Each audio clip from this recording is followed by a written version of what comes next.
ये साधारण लवण है NaCl।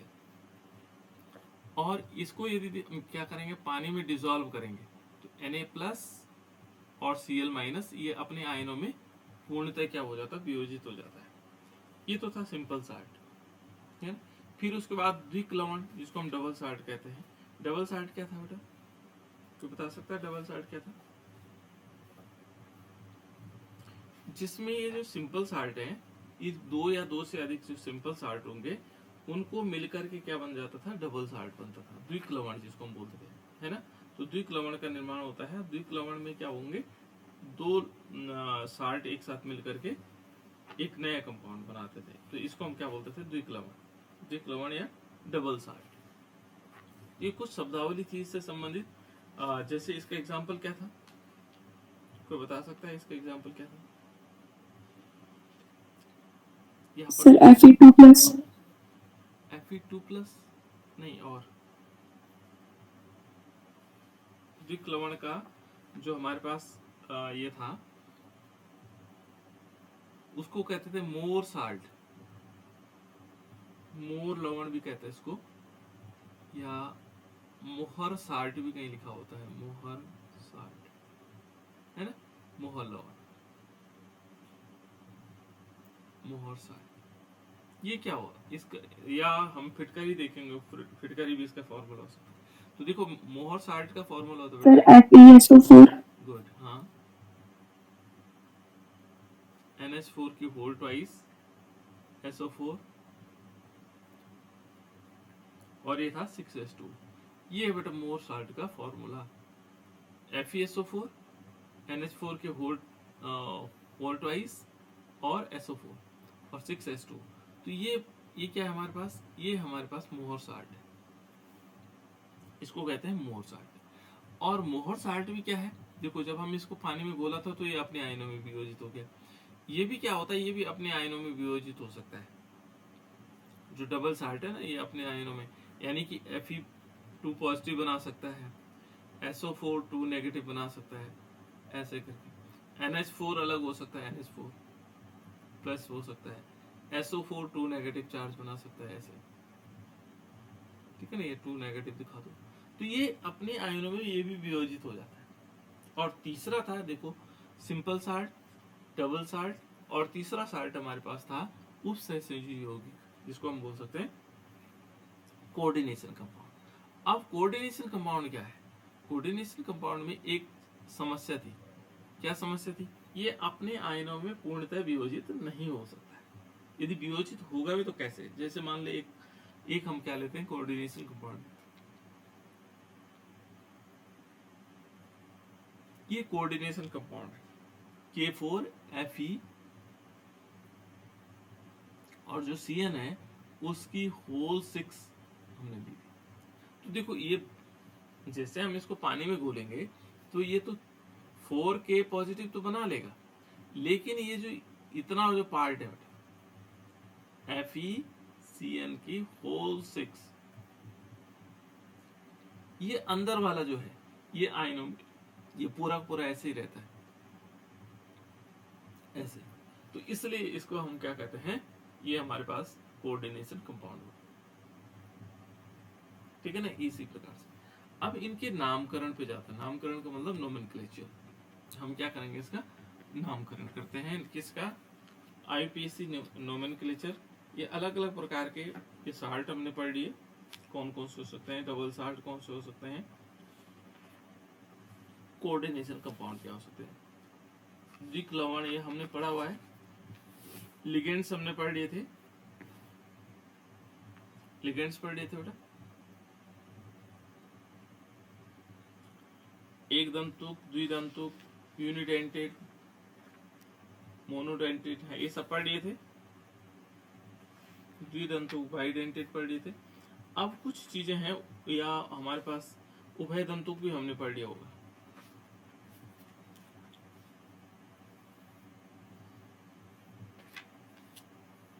उपसंयोजन संख्या हमने पढ़ ली थी,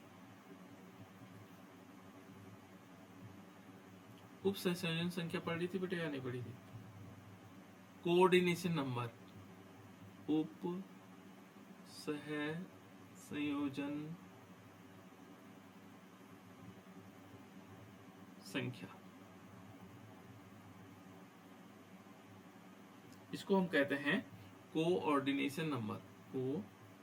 कोऑर्डिनेशन नंबर। और ये सिंपल है।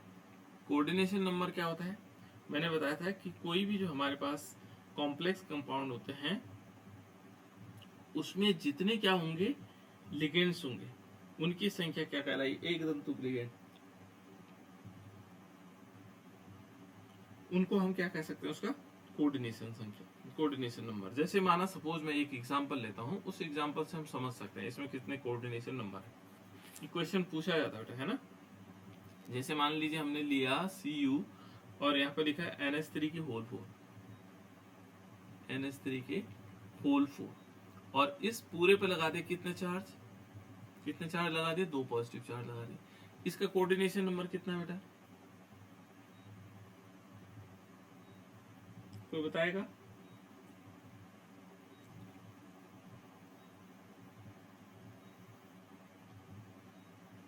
यहाँ देखो नंबर ऑफ लिगेंड्स कितने हैं?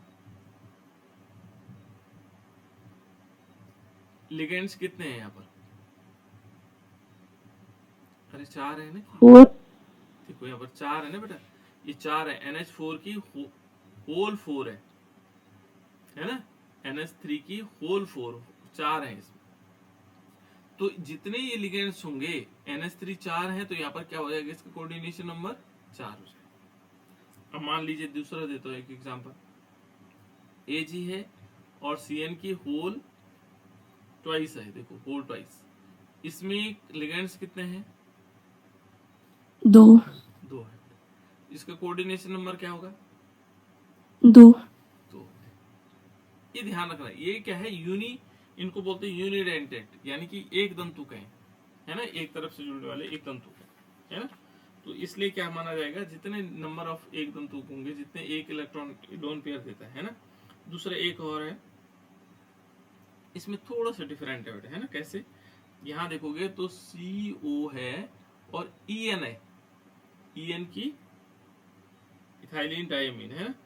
तो ये क्या होगा? इसकी होल ट्वाइस है। इसका है होल थ्राइस, सॉरी। और इस पर कितने हैं? 3 पॉजिटिव चार्ज। इसमें लिगेंड्स कितने हैं? कितने बेटा?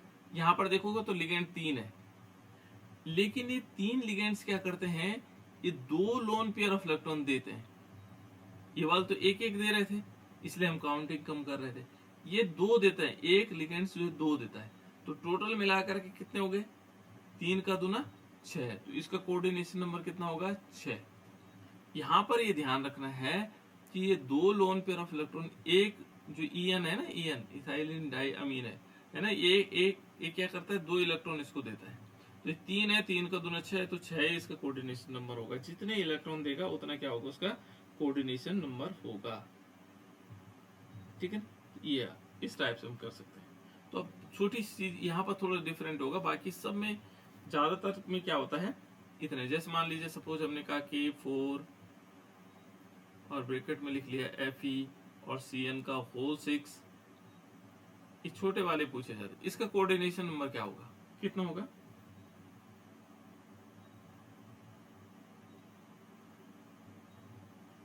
इसका कितना होगा बेटा?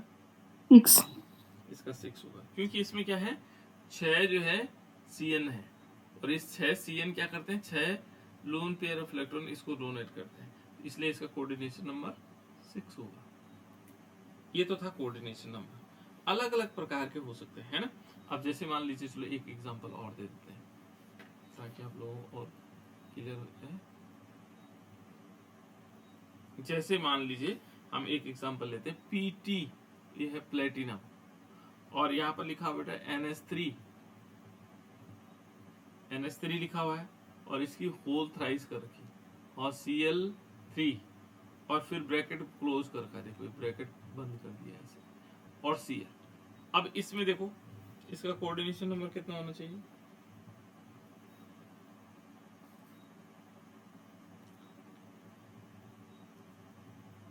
सर 3 3 नहीं होगा बेटा, ये भी तो है।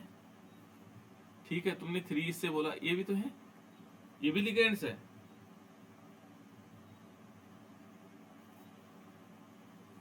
देखो 3 तो ये हो गए, ये वाले लिगेंड्स हो गए, और 3 ये क्लोरीन वाले हो गए। 3 ये हो जाएंगे, 3 ये हो जाएंगे, तो टोटल मिला के कितने हो गए? 6। इसका कोऑर्डिनेशन नंबर 6। इसके अंदर, इस बड़े ब्रैकेट के अंदर, जो बड़ा ब्रैकेट है ना, इसके अंदर क्या माना जाता है? इसको छोड़ करके बाकी सब लिगेंड्स है, और जितने लिगेंड्स होंगे उतना क्या होगा? उसका कोऑर्डिनेशन नंबर हो जाएगा। सिर्फ ये कुछ चीजों में ध्यान रखना, जो 2 बाइडेंटेट है, ये ट्राइडेंटेट है, उनका ध्यान रखना होगा। बाकी हम सिंपल कर सकते हैं। ये तो मोनोडेंटेट है, इन दोनों को हम क्या कहते हैं? यूनिडेंटेट या मोनोडेंटेट, है ना। अब ये तो हो गया हमारे पास क्या, जिसको हम कह सकते हैं कि किस प्रकार से हम कोऑर्डिनेशन नंबर निकाल सकते हैं। सब निकाल लोगे? कोऑर्डिनेशन नंबर निकालने में कोई दिक्कत तो नहीं किसी को? अब एक छोटी सी चीज है बेटा इसमें, और वो है कि जैसे मान लीजिए इसमें क्या क्या चीजें हो सकती है ना।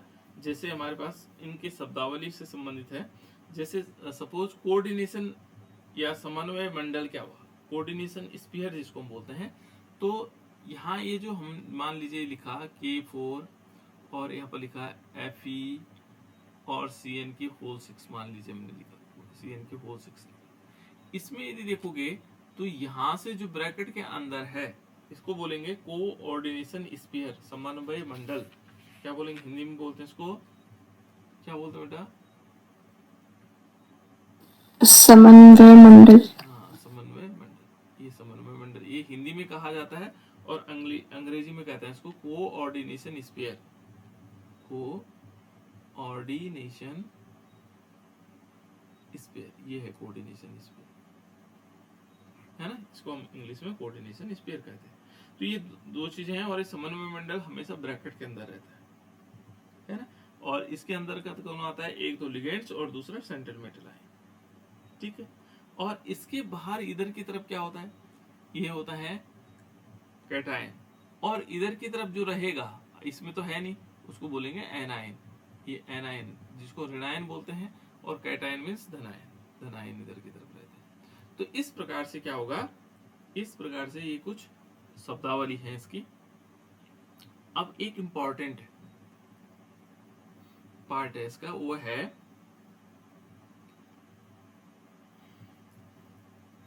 इफेक्टिव एटॉमिक नंबर, प्रभावी परमाणु क्रमांक। ये बहुत ज्यादा पूछा जाता था, है ना। और हो सकता है इस समय इसका नंबर हो, क्योंकि प्रभावी परमाणु क्रमांक, और इसको हम इंग्लिश में कहते हैं इफेक्टिव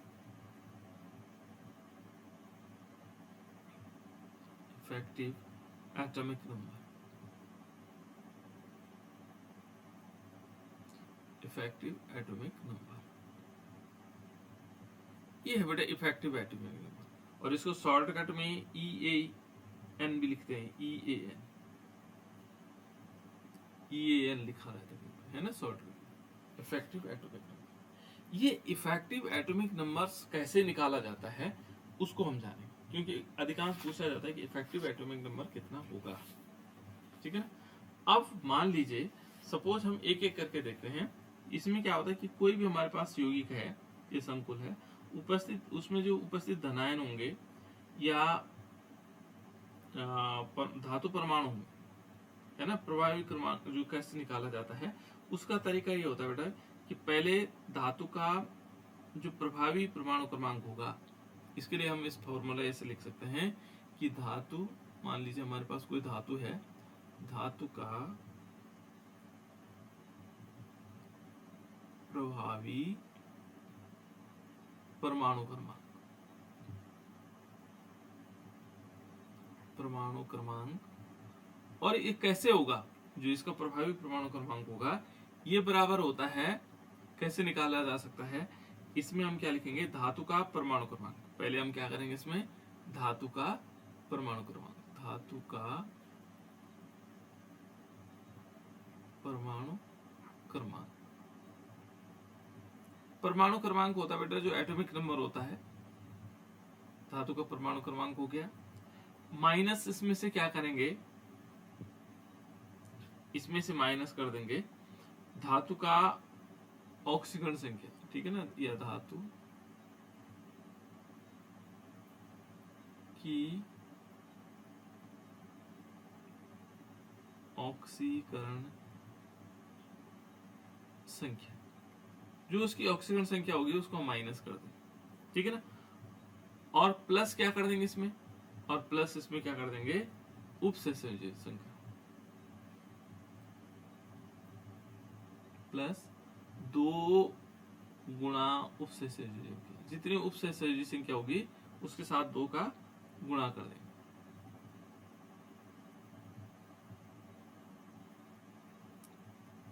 संख्या तो ये याद रखना आपको, ऐसे करके हम निकालेंगे। जो हमारे पास इफेक्टिव एटॉमिक नंबर होगा वो हम क्या करेंगे, एटॉमिक नंबर लेंगे, उसमें से माइनस करेंगे उसके ऑक्सीडेशन नंबर, ऑक्सीडेशन नंबर को माइनस करेंगे और प्लस कर देंगे 2 इंटू जो उसका कोऑर्डिनेशन नंबर होगा। कोऑर्डिनेशन नंबर आप लोग जानते हैं, ठीक है।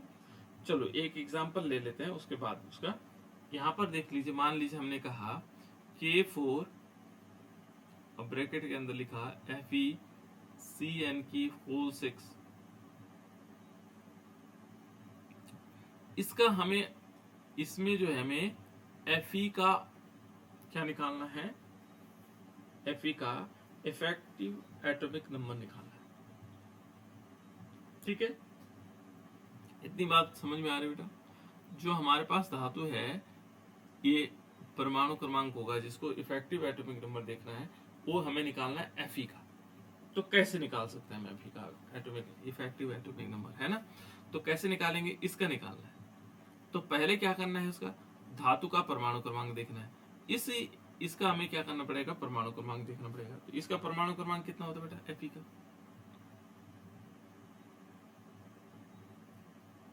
Fe का परमाणु एटॉमिक नंबर कितना होता है,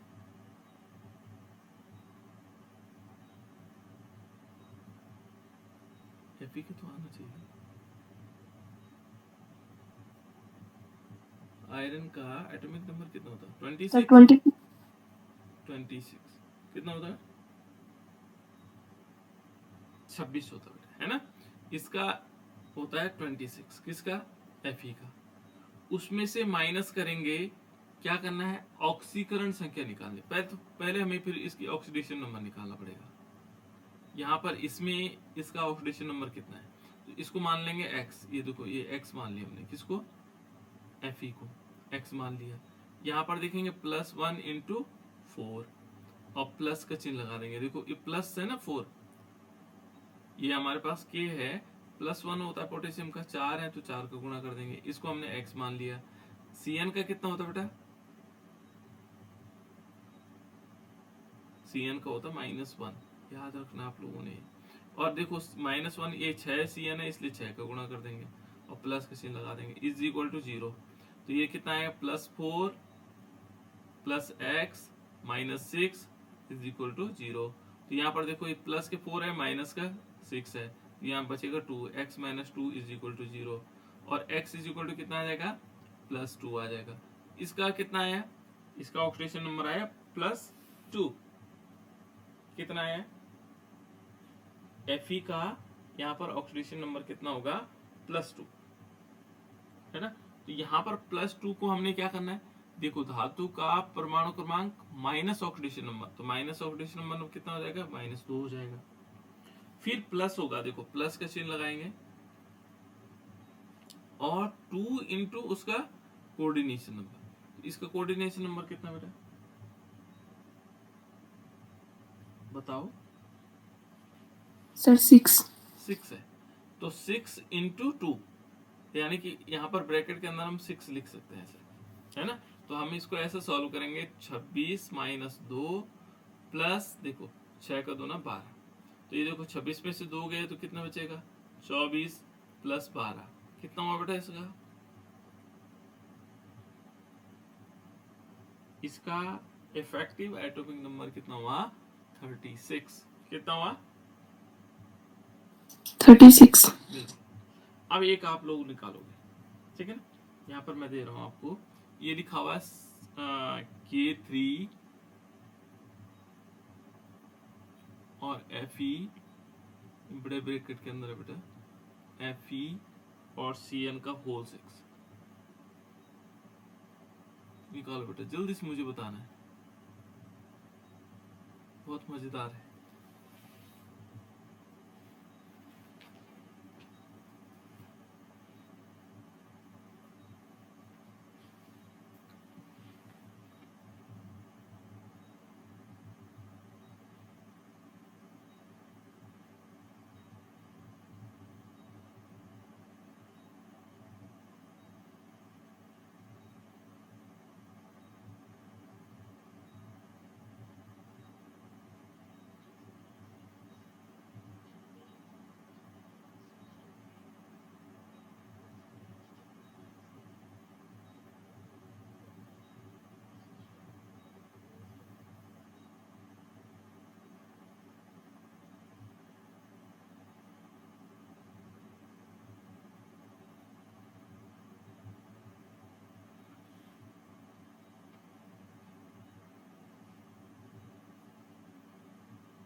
आया बेटा?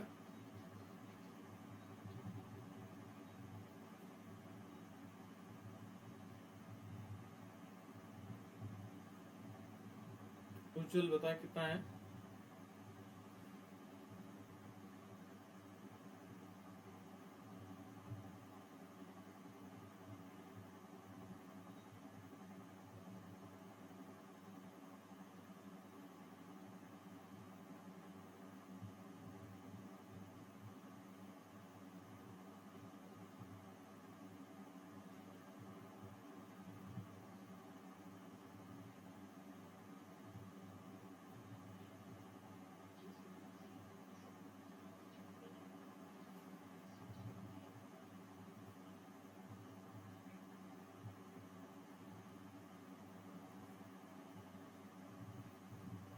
हो गया बेटा? इफेक्टिव एटॉमिक नंबर निकालते कैसे हैं? पहले हमें सर 41 आया। कितना है? सर 41। 51 आ रहा बेटा? चलो पहले देख लेते हैं, कोई बात नहीं। हमें इफेक्टिव एटॉमिक नंबर निकालना है, तो effective atomic number is equal to क्या होगा? पहले हमें क्या देखना है, जिसका हमें निकालना है, जिस इसमें हमें Fe का निकालना होगा। Fe का निकालेंगे तो Fe का एटॉमिक नंबर कितना है? 26। माइनस क्या करना है इसमें से? ऑक्सीडेशन नंबर माइनस करना है। तो ऑक्सीडेशन नंबर हमें इसका निकालेंगे पहले, ऑक्सीडेशन नंबर कितना आता है। तो इसको, इसका यदि हम ऑक्सीडेशन निकालना चाहते हैं तो इसको x मान लेते हैं। इसका होता है बेटा +1 पोटेशियम का, लेकिन ये 3 है, K3 है तो 3 कर देंगे यहाँ, और प्लस का चिन्ह लगा देंगे। फिर क्या करेंगे यहाँ पर, देखो माइनस प्लस का चिन्ह लगाएंगे। इसका कितना होता है बेटा? Cn का कितना होता है? चार्ज कितना होता है इसमें? ऑक्सीडेशन -1 इंटू 6 हो जाएगा, इज इक्वल टू सारा मिलाकर 0 हो जाएगा। यदि हम देखेंगे तो यहाँ +3 हो जाएगा, यहाँ क्या होगा? x हो जाएगा, है ना?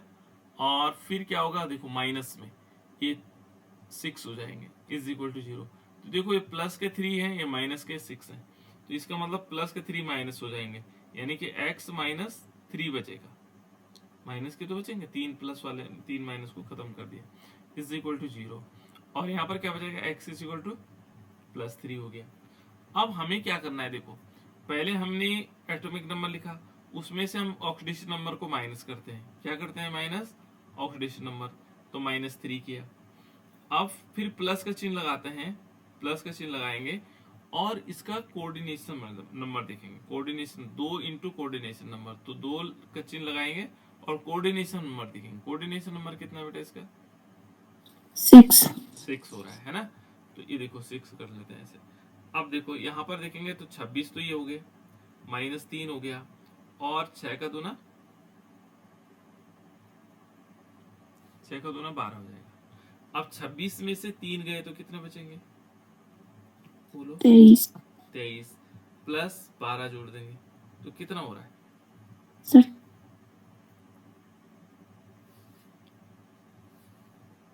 देखो ना, 23 के साथ हम 12 जोड़ते हैं तो कितना हो रहा है, 3 और 2 5, सर 35. 35 हो रहा है।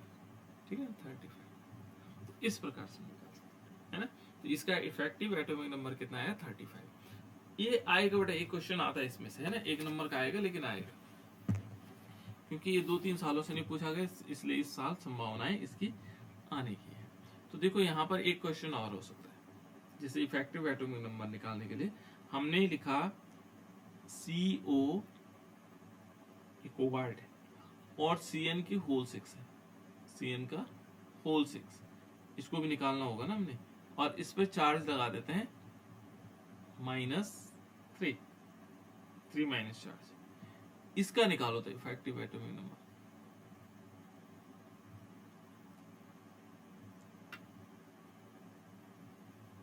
कोबाल्ट का एटॉमिक नंबर कितना होता है,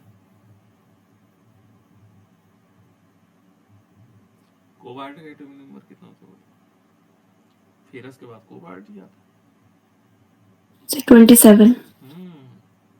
फेरस के बाद कोबाल्ट, फेरस कोबाल्ट निकेल, तो ये तीनों एक साथ है, फेरस कोबाल्ट निकेल, निकेल आएगा 28।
हो गया। उज्जवल आवाज नहीं आ रही बेटा, उज्जवल, सागर तुम बताओ बेटा, काजल, सर +3. +3, इसका ऑक्सीडेशन नंबर, गुड।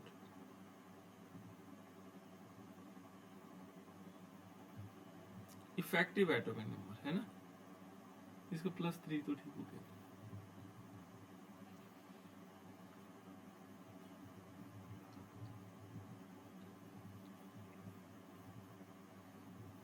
पूरा कंप्लीट करो इसको, ये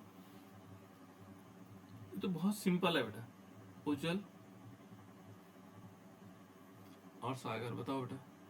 देखो हमें निकालना है EAN, EAN का मतलब हो गया इफेक्टिव एटॉमिक नंबर, प्रभावी परमाणु क्रमांक, है ना।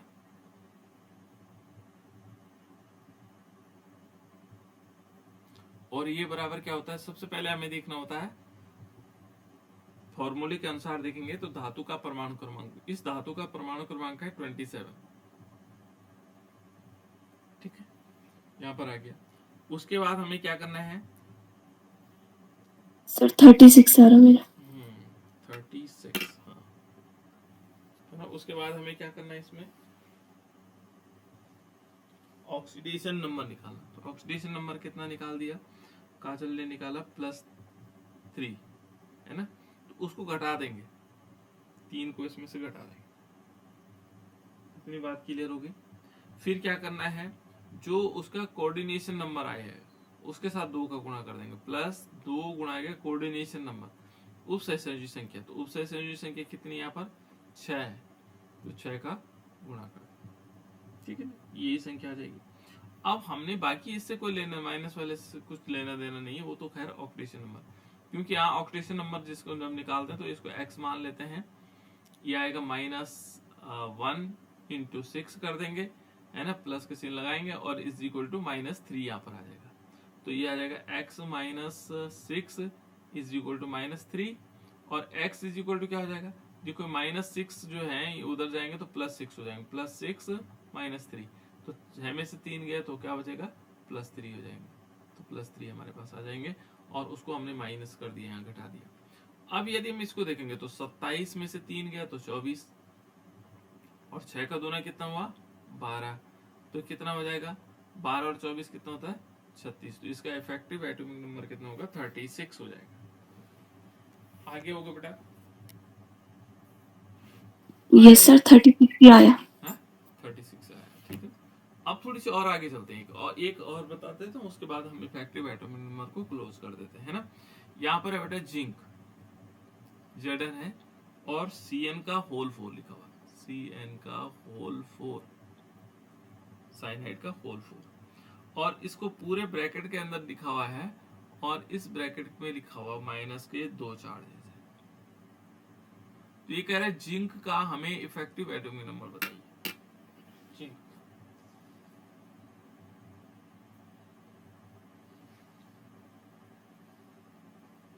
ये जल्दी से हो जाना चाहिए।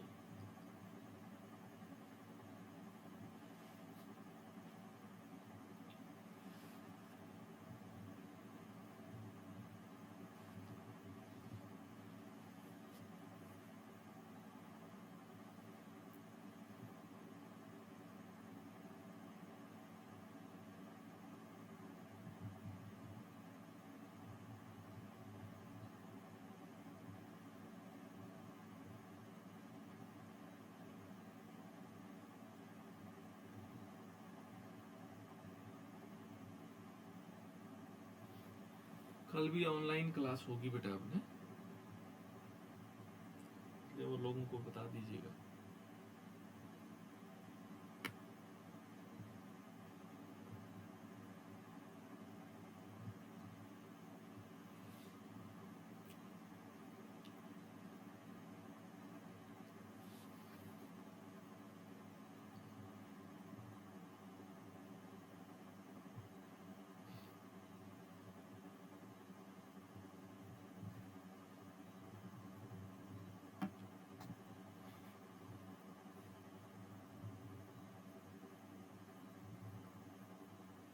हुआ,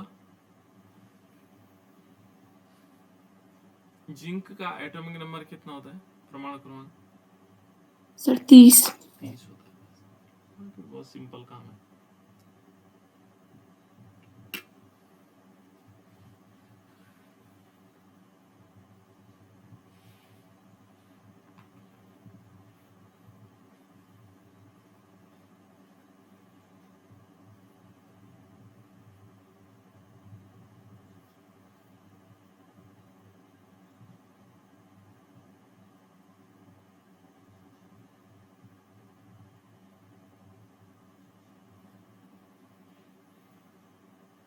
अब यहाँ देखो बेटा, इसको आया किसी का,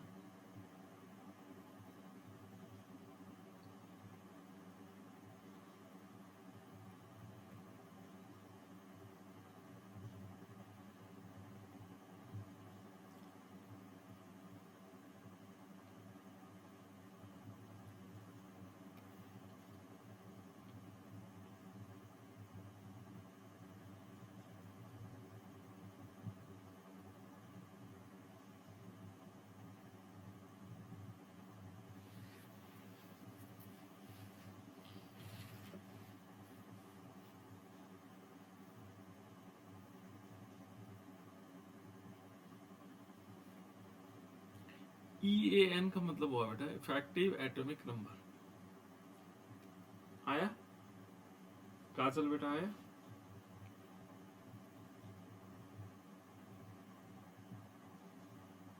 सागर,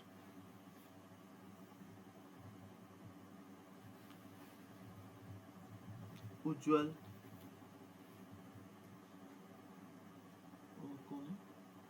ईशान कहा तुझे आया बेटा? एक और बच्चे जुड़े हुए हैं, पता नहीं लग रहा कौन है।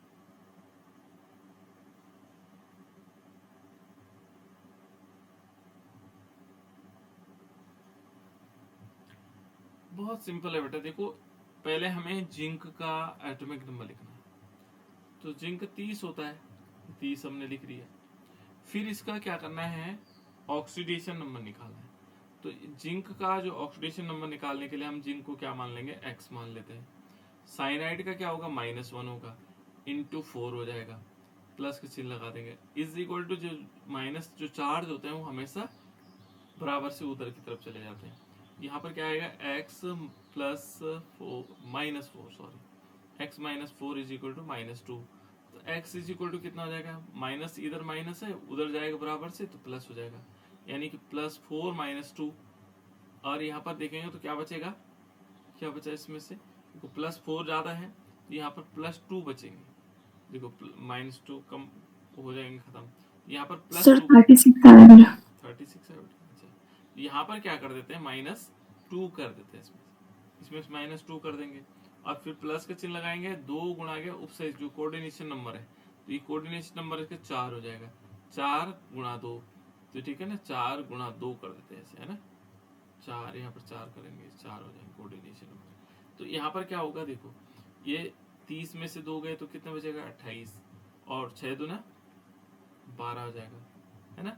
इसको जोड़ देंगे, सर 4 to the 8। हाँ सॉरी 4 to 8, मैं 12 ही कर रहा हूँ, है ना, तो 4 to 8 हो जाएंगे, है ना, 4 दूना 8 हो जाएंगे, 2 पहले माइनस हुए तो कितना हुआ, 28 में हम क्या जोड़ेंगे, 8 को जोड़ेंगे, 8 और 16, है ना, और ये हो सर गया 36। 36 हुआ बेटा, 36, ये हमारे पास 36 है। Yes sir. इसका इफेक्टिव एटॉमिक नंबर कितना आएगा, 36 हो जाएगा, ठीक है। इस प्रकार से निकाल सकते हैं, अब आसानी से निकाला जा सकता है, ठीक है ना, इफेक्टिव एटॉमिक नंबर इस प्रकार से निकाला जा सकता है। इसके बाद है बेटा ये आईपीएसी नोमेनक्लेचर, ठीक है ना, आईपीएसी नोमेनक्लेचर ये बहुत इंपॉर्टेंट पार्ट है इसका, ठीक है ना, और इससे क्वेश्चन हर साल बनाते हैं, नए नए क्वेश्चन आते हैं। तो ये है IUPAC nomenclature of coordination compound, ठीक है ना, यहाँ पर आएगा आईयूपीएसी नोमेनक्लेचर, आईयूपीएसी नोमेनक्लेचर, और ये क्या आएगा, कोऑर्डिनेशन ऑफ कोऑर्डिनेशन कंपाउंड।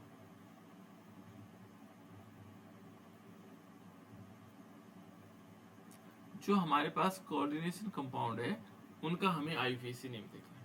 तो आईपीएसी नेम लिखने के लिए हमें कुछ चीजों को जानकारी होनी चाहिए, जिसको जैसे हमने पहले भी बताया कि मान लीजिए एक एग्जांपल लेते हैं, हमारे पास K4 और FeCN का 4 ये हमारे पास एक क्या है, कोऑर्डिनेशन कंपाउंड है। तो देखो बेटा पहले यहाँ पर इस तरफ होता है कैटायन, धनायन जिसको हम बोलते हैं, है ना, उसके बाद इसको बोलते हैं कोऑर्डिनेशन स्फीयर, क्या बोलते हैं इसको, कोऑर्डिनेशन या कोऑर्डिनेशन स्फीयर कह सकते हैं, है ना, समन्वय मंडल कह सकते हैं। इस समन्वय मंडल के अंदर दो चीजें होती हैं, एक होता है लिगेंड्स और दूसरा होता है सेंट्रल मेटल आयन, दो चीजें होती हैं। इसके अंदर क्या चीजें होती हैं, एक तो लिगेंड्स होता है, क्या होते हैं, लिगेंड्स होते हैं, और दूसरा होता है central metal ion. Central metal ion हो गया, या एटम भी कह सकते हैं, सेंट्रल मेटल एटम, केंद्रीय धातु परमाणु, है ना, और लिगेंड्स को हम लिगेंड ही कहते हैं। और इससे पहले क्या है, एक कैटायन है, धनायन जिसको बोलते हैं। इधर की तरफ भी होता है, इसमें इधर की तरफ होता है एनायन। भाई ये स्ट्रक्चर है बेटा इसका। यहाँ पर क्या होगा, इधर की तरफ कैटायन होते हैं, इस कोऑर्डिनेशन स्फीयर से पहले जो होंगे वो कैटायन होंगे, कोऑर्डिनेशन स्फीयर के बाद जो होंगे वो एनायन होंगे। कोऑर्डिनेशन स्फीयर के अंदर एक तो सेंट्रल मेटल आयन होता है, एक तो सेंट्रल मेटल आयन या एटम होता है, और बाकी उसके अलावा जितने होंगे वो लिगेंड्स होंगे, ये होता है इसमें, है ना। अब इसका आईयूपीएसी नोमेनक्लेचर कैसे किया जाता है?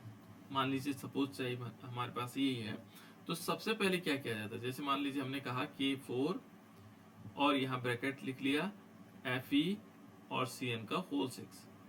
कि ध्यान से देखना बेटा, है ना, Cn का होल 6। तो यहाँ कहाँ से शुरू करते हैं? सबसे पहले शुरुआत की जाती है, किससे शुरुआत की जाती है? कैटाइन से। कैटाइन का हम नाम लिख लेंगे। इसका नाम क्या होगा? इसको हम पोटेशियम ही लिखेंगे। क्या लिखेंगे? पोटेशियम। इसको तो हमने सीधे पोटेशियम लिखा। अब इसकी संख्या तो 4 है, लेकिन उन 4 संख्याओं से कोई लेना देना नहीं है। यहाँ पर 4 हो, 3 हो, 2 हो, कुछ इससे कोई लेना देना नहीं। इसका सीधा नाम लिख लो, ये है पोटेशियम। ये 2, 3, 4 से कोई लेना देना नहीं होता है। वो ऑक्सीडेशन नंबर में उसको काउंट किया जाता है, इसलिए उसका ज्यादा लेना देना नहीं होता है। उसके बाद क्या होता है बेटा? देखो यहाँ पर ये है Fe और उसके बाद Cn। तो सबसे पहले लिगेंड्स का नाम लिखेंगे। इससे पहले क्या करते हैं? लिगेंड्स का नाम लिखते हैं। सबसे पहले हमने क्या इसका नाम लिखा? सबसे पहले यहाँ पर एक फॉर्मूला बना देते हैं। देखो, सबसे पहले हमने लिखा कैटाइन का नाम, ठीक है। उसके बाद किसका नाम लिखा? लिगेंड्स का नाम। उसके बाद हमने लिगेंड्स का नाम लिखना है। उसके बाद किसका नाम लिखना है? सेंट्रल मेटल आयन का नाम लिखना है। और उसके बाद क्या करना है? ऑक्सीडेशन नंबर लिखना है, ऑक्सीडेशन नंबर। और ऑक्सीडेशन नंबर के बाद लिखना हमने एनायन का नाम, ऑक्सीडेशन नंबर। ये फॉर्मूला है बेटा, मान के चलिए नंबर। इस टाइप से काम करना है। तो हमने कैटाइन का नाम लिख लिया। उसके बाद लिगेंड्स का नाम देखना है। लिगेंड्स क्या है इसमें? इसमें साइनाइड है, लेकिन लिगेंड्स की संख्या लिखेंगे। देखो, पोटेशियम हमने लिखा, उसके बाद लिखना है इसका नाम लिखना है हेक्सासाइनो। 6 साइनो है, देखो हेक्सा बोलते हैं 6 को, हेक्सासाइनो, ठीक है ना। अब इसका नाम है आयरन। वैसे तो ये आयरन है, लेकिन एक और कंडीशन है बेटा इसमें। इस लिगेंड इस यहाँ पर देखेंगे, इस से पहले यदि क्या है? कैटाइन है, तो इसके नाम के आगे 8 लगाते हैं। क्या लगाते हैं? ATE, 8। तो इसका नाम वैसे फेरस है। इसका नाम क्या है बेटा? फेरस है। लेकिन इसका नाम क्या हो जाएगा? फेरेट हो जाएगा,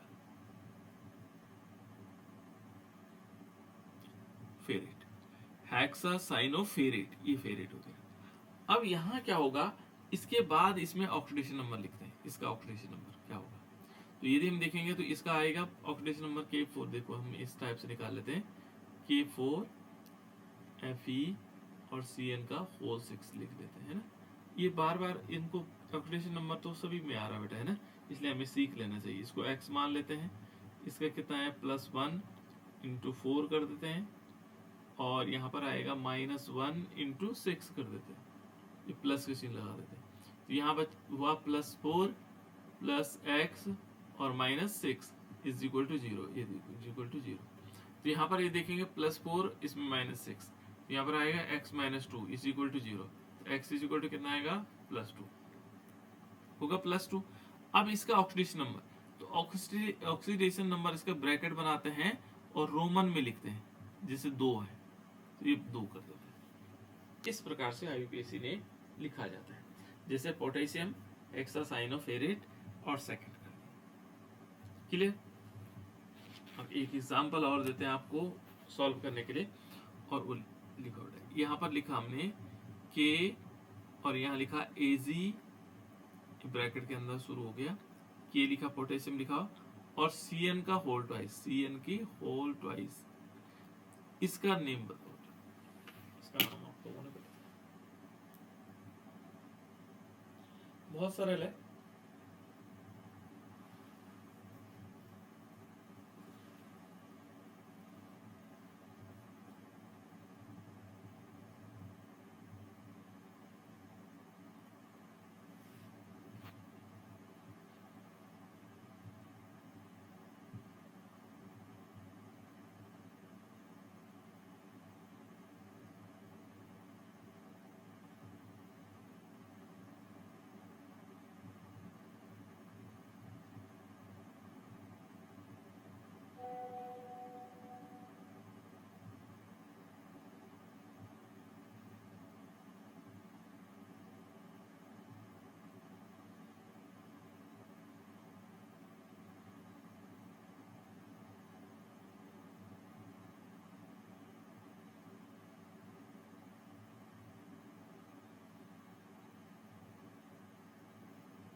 हो गया बेटा?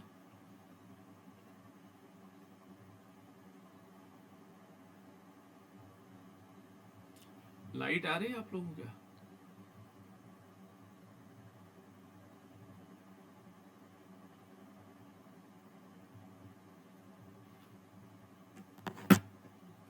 हो गया बेटा? तो बहुत सरल है।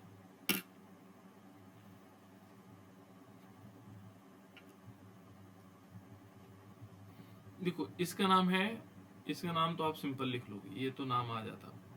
इसको बोलते हैं पोटेशियम। हो सकता है कुछ चीजों के नाम आपको ध्यान नहीं आ रहे होंगे। इसका नाम क्या है बेटा? पोटेशियम। ठीक है।